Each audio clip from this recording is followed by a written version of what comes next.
এখন 2 নাম্বারটি দেওয়া আছে, একটি দোকানদার কিছু ডাল 2375 টাকায় বিক্রি করায় তার 5% ক্ষতি হলো। ওই ডাল কত টাকায় বিক্রি করলে তার 6% লাভ হতো? মানে কিছু দোকানদার কিছু ডাল কতটুকু যে কিনলো তা বলছে নাই, শুধু বলছে কিছু ডাল, টাকার পরিমাণ বলছে 2375 টাকা, বিক্রি করায় তার 5% ক্ষতি হয়। মানে তিনি কিছু ডাল কিনছে 2375 টাকায় এবং তিনি সেটা বিক্রি করায় তার 5% লাভ হয়। 100 টাকায়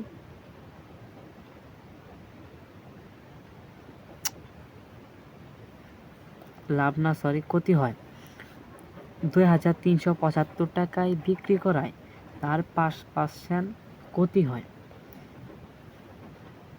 সুতরাং 100 ভাগের 5, 100 টাকায় ক্ষতি হয় 5 টাকা।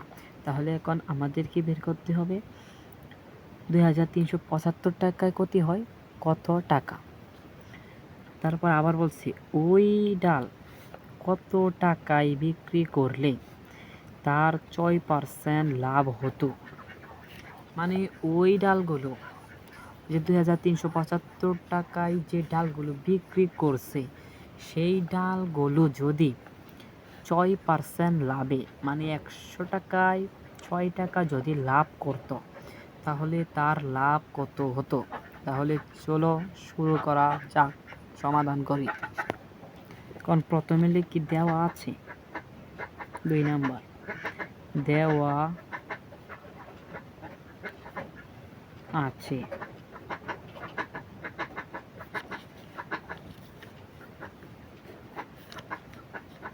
5% ক্ষতি। এই যে 2375 টাকায় বিক্রি করায় তাই 5% ক্ষতি হয়ে গেছে। প্রথমে আমাদেরকে এটা বের করতে হবে যে তার ক্রয় মূল্যটা কত, তিনি কত টাকায় ক্রয় করেছিলেন এবং তিনি কত টাকা বিক্রি করলেন এবং তাতে 5% ক্ষতি হয়ে গেল। তাই আমরা প্রথমে বের করব 5% ক্ষতিতে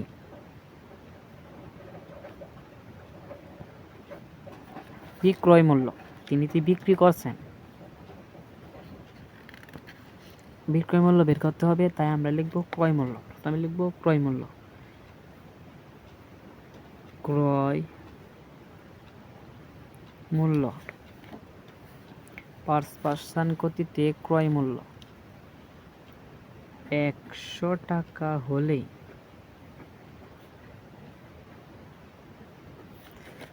বিক্রয় মূল্য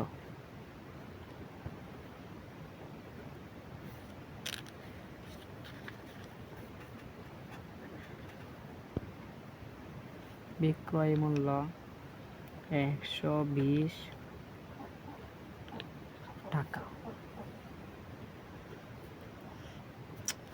সরি, 100 মাইনাস 5, কারণ তার তো 100 টাকায় 5 টাকা ক্ষতি হয়ে গেছে। তাই ক্ষতি মানে কি মাইনাস, তোমার আসল টাকা থেকে কম হয়ে গেছে।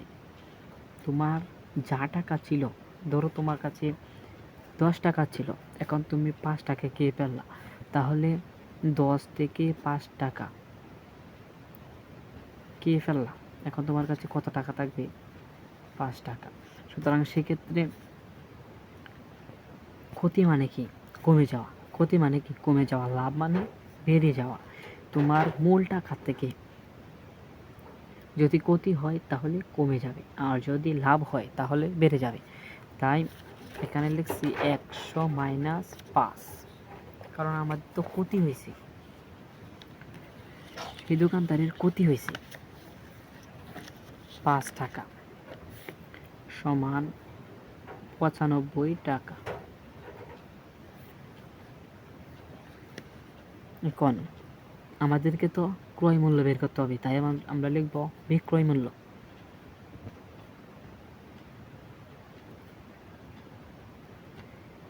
বিক্রয় মূল্য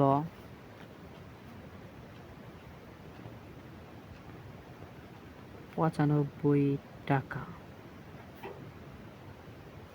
হলে ক্রয় মূল্য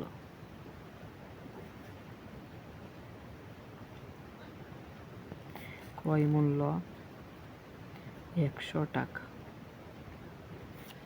ক্রয় মূল্য 100 টাকা। বিক্রয় মূল্য 1 টাকা হলে ক্রয় মূল্য 100 থাকবে উপরে এবং 95 চলে যাবে নিচে টাকা। সুতরাং বিক্রয় মূল্য এখানে কত বলছে? 2375 টাকা। 2375 টাকায় বিক্রি করছে, তার মানে 2375 টাকায় তিনি বিক্রি করায় তার 100 থেকে 5 টাকা ক্ষতি হয়ে গেছে। তাহলে আমাদেরকে পুরো অংশের টাকাটাই বের করতে হবে। 2375 টাকায় যে কত টাকা ক্ষতি হয়েছে তার আমাদেরকে সেটা বের করতে হবে। সুতরাং 2375 টাকা হলে ক্রয় মূল্য 2375 টাকা দিব উপরে, 2375 গুণ এই 100 থাকবে উপরে, কোন ভাগ এই নিচের 95 টাকা সমান এখানে দেওয়া আছে 2375 গুণ 100 ভাগ 95 সমান 2500 টাকা। 2500 টাকা। এই ফলটা কি বের হয়েছে? এটা হচ্ছে ওই বিক্রেতা যে পরিমাণ টাকায় ডাল কিনেছিল সেটার ক্রয় মূল্য।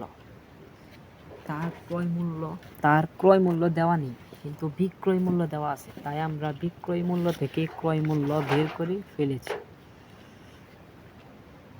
এখন আমরা প্রথম এক বাকেটটা শেষ করলাম। এই যে একজন দোকানদার কিছু ডাল 2375 টাকায় বিক্রি করায় তার 5% ক্ষতি হলো। এই অর্থাৎ এতটুকু আমরা শেষ করছি। এখন আমাদেরকে দ্বিতীয় স্টেপটা শেষ করতে হবে। ওই ডাল কত টাকায় বিক্রি করলে তার 6% লাভ হতো? এই যে 2500 টাকার ডাল যে তিনি বিক্রি করবে, যদি 100 টাকা থেকে 100 টাকা, যে 100 টাকার মধ্যে যদি 6 টাকা লাভ করে, 100 টাকার মধ্যে যদি সে 6 টাকা লাভ করে,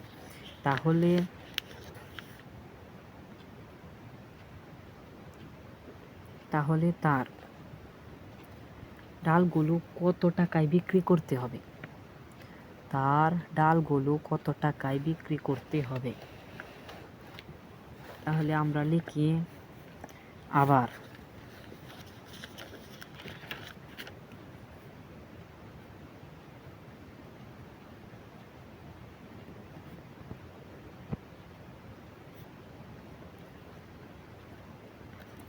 ছয় % লাভে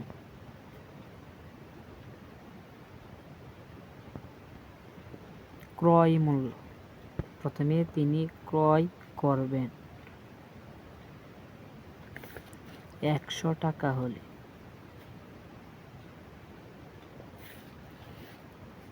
বিক্রয় মূল্য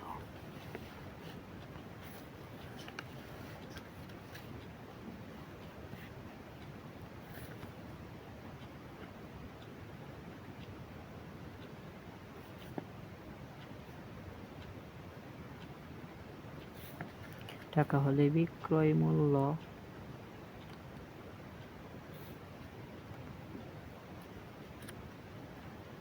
একশো যোগ 6।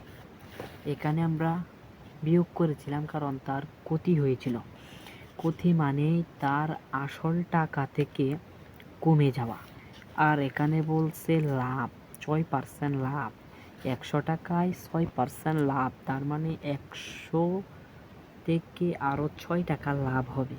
তাহলে 100 যোগ 6 টাকা সমান 106 টাকা। এখন আমাদেরকে বলছে তার বিক্রয় মূল্য কত হলে, তার 6% লাভ হতো। তিনি কত টাকায় বিক্রি করলে, তাহলে আমাদেরকে বিক্রয় মূল্য বের করতে হবে। তাহলে ক্রয় মূল্য 1 টাকা হলে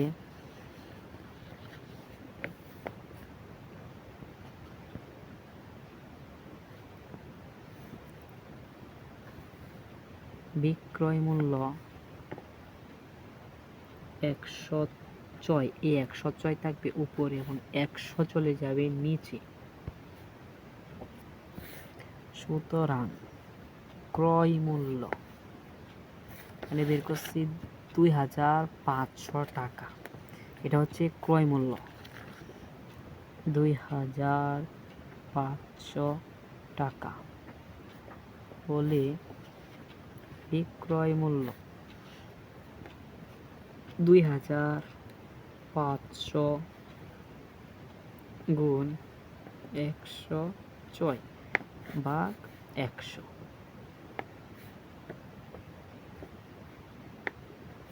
ইকুয়াল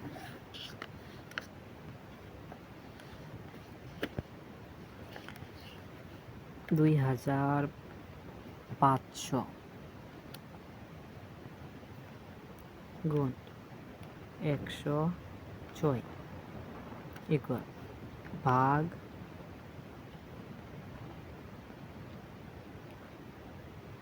100।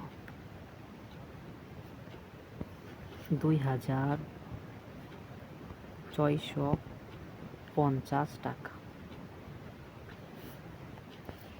সুতরাং তিনি যদি 2650 টাকায় ওই ডালগুলো বিক্রি করেন তাহলে তার 6%, 100 টাকা থেকে 6 টাকা লাভ হবে। 100 টাকা থেকে তার 6 টাকা লাভ হবে। সুতরাং উত্তর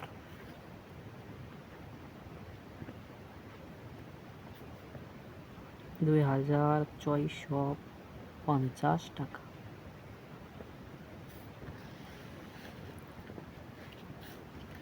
তাহলে এটাই হচ্ছে আমাদের এই অঙ্কের সমাধান।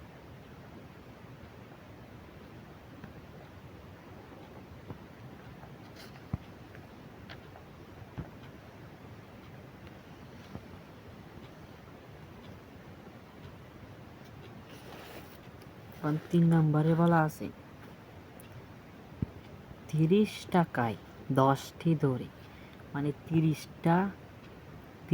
টাকায় 10টি কলা। 30 টাকায় 10টি দড়ি মানে 10টি কলা এবং 15টি 30 টাকায় 10টি কলা আবার 15টি কলা সমান সংখ্যক কলা ক্রয় করে সবগুলো কলা 30 টাকায় 12টি দড়ি। তিনি 30 টাকায় প্রথমে 10টি কলা কিনলেন এবং পরে আবার 10টি কলা 15টি 30টি কলা 30 টাকার কলা 15টি কিনলেন। 30 টাকায় 15টি কলা কিনলেন। তাহলে তিনি প্রথমে কিনলেন 30 টাকায় 10টি কলা এবং পরে কিনলেন 30 টাকায় 15টি কলা এবং তিনি 30 টাকায় 12টি ধরে, মানে 30 টাকায় 12টি কলা বিক্রি করে দিয়েছেন। 30 টাকায় তিনি বিক্রি করেছেন 12টি কলা।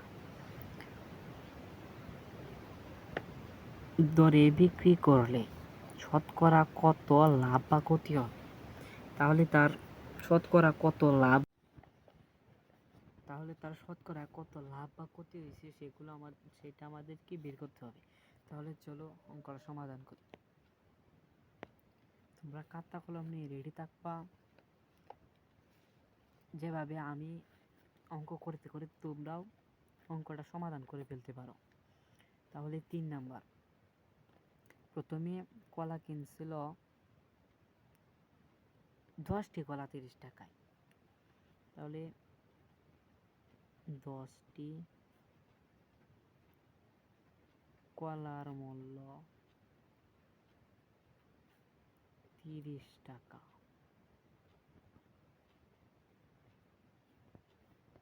সুতরাং একটি কলার মূল্য 30/10 সমান ভাগ করলে হয় 3 টাকা। প্রথমে আমাদেরকে একটি কলার দাম বের করতে হবে, কারণ তিনি দুইবারে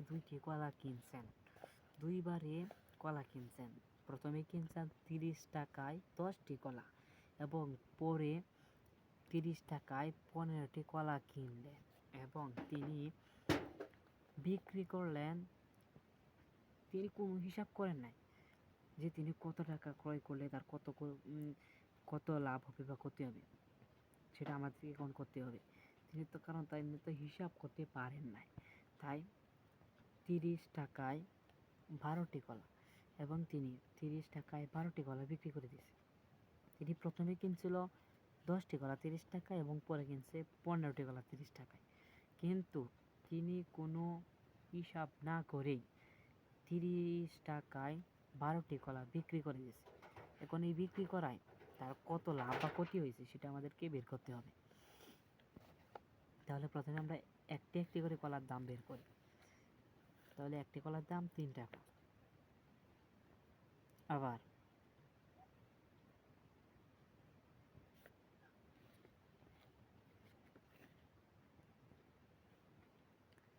15টি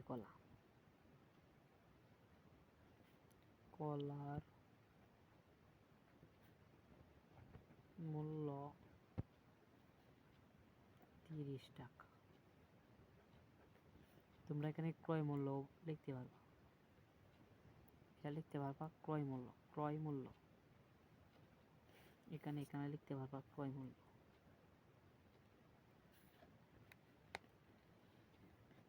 15টি কলার ক্রয় মূল্য 30 টাকা। সুতরাং একটি কলার ক্রয় মূল্য 30/15 সমান 2 টাকা।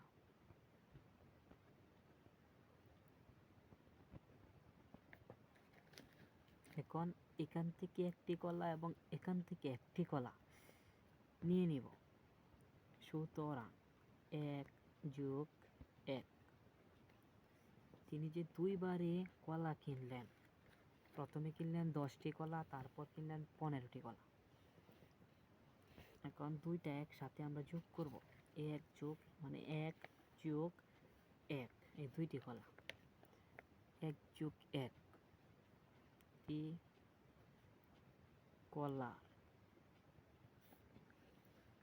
টি কলার ক্রয় মূল্য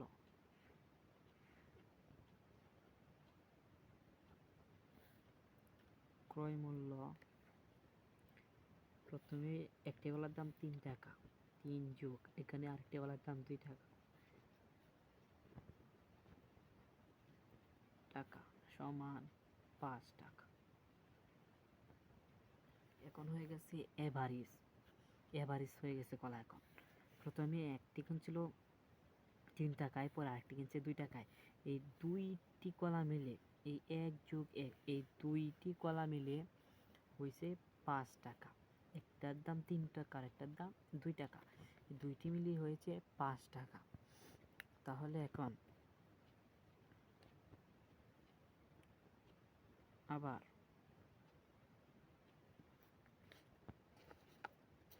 ওই যে তিনি 30 টাকায় বিক্রি করে দিয়েছে 12টি কলা, তিনি কোনো হিসাব ছাড়াই বিক্রি করে দিয়েছে।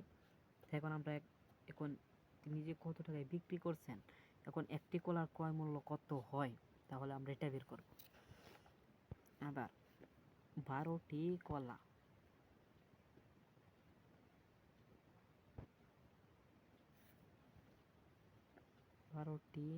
কলার বিক্রয় মূল্য,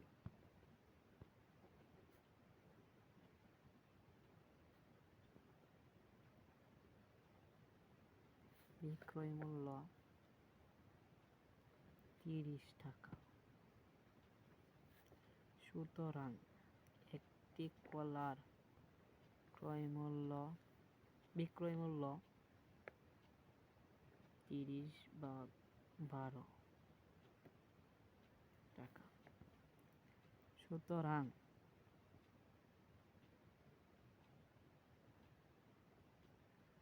আমরা এখন দুইটি কলার বের করব, কারণ এই দুইটা মিলিয়ে এই 1 আর 1 যোগ এই দুইটা যোগ করলে কত হয় 2। এই দুইটি কলার ক্রয় মূল্য হয়েছে 5 টাকা। এই 5 টাকা হয়েছে দুইটি কলার ক্রয় মূল্য। তাহলে আমরা সরাসরি দুইটি কলা, কারণ একটি কলা বের করলে আমাদেরকে দশমিক বা অন্য কোনো ফল আসতে পারে, তাহলে আমরা আধেকটা আবার বের করতে হবে। তাহলে আমরা সরাসরি দুইটা কলার দাম বের করে ফেলি। তাহলে দুইটি কলার বিক্রয় মূল্য 30 গুণ 2 মান 12 টাকা সমান 30 2 60, 60 ভাগ 12 সমান 5 টাকা। বাহ, তার তো কোনো লাভই হলো না, আবার ক্ষতিও হলো না। তিনি দুইটি কলা কিনলেন 5 টাকায়, আবার সেই দুইটি কলাই তিনি বিক্রি করলেন 5 টাকায়। তাহলে 4টি কলার দাম পড়ে 10 টাকা। তাহলে তার এক হালি কলার দাম হয়ে যায় 10 টাকা। তাহলে তার এখানে কোনো ক্ষতিও হয় নাই, কোনো লাভও হয় নাই। তিনি যে টাকা দিয়ে কিনছেন তিনি সে টাকায় বিক্রি করে দিয়েছেন। তার কাছে কোনো থাকে না, আবার কোনো লসও হয় না। তার কোনো লস নেই, তার কোনো লাভও নেই। তাই আমরা বলতে পারি, উত্তর লিখতে পারি, সুতরাং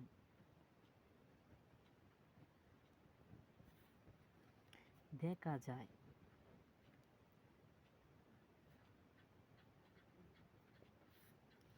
দুটি কলার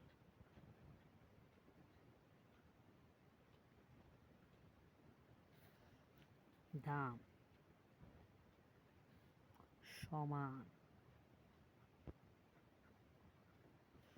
এই দুটি কলার দাম সমান, তার তো কোনো লাভই হয় নাই, কোনো ক্ষতিও হয় নাই। তাহলে দেখা যায় দুটি কলার দাম সমান, তাই লাভ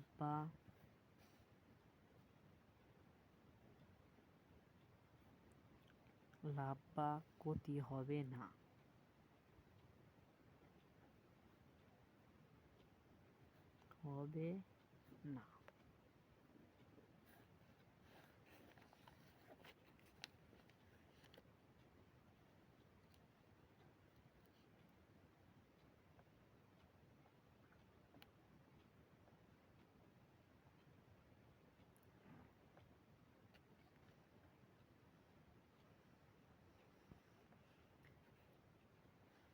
আমাদের সাথে এতক্ষণ সঙ্গে থাকার জন্য সবাইকে ধন্যবাদ।